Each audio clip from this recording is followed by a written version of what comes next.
یہاں پر 3 واو ایک ساتھ آ گئے ہیں جس کی وجہ سے اکثر لوگوں کو کنفیوژن ہوتی ہے. تو آئیے اس کو پڑھنے کا تو ہم صحیح طریقہ ذرا دیکھتے ہیں. ونصروا، اس طرح ہم نے پڑھا ونصروا.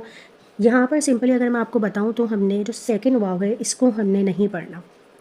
جو پیچھے واو ہے جس کے اوپر زبر ہے اس کو ہم نے ڈائریکٹلی ملایا تشدید والے واو کے ساتھ. واو واو زبر واو، واو زبر وا، واو وا.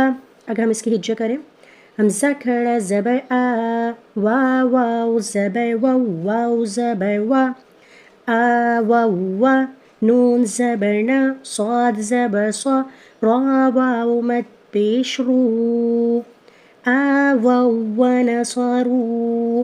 تو اس کو صحیح پڑھنے کا طریقہ ہے آووا ونصروا، یعنی بیچ میں جو واو ہے جس کے اوپر جزم لگی ہے اس کو ہم نے نہیں پڑھنا، اس کو ہم نے اسکپ کر دینا ہے. پیچھے والے واو کو ہم نے ڈائریکٹلی اس واو کے ساتھ ملانا ہے جس کے اوپر تشدید ہے.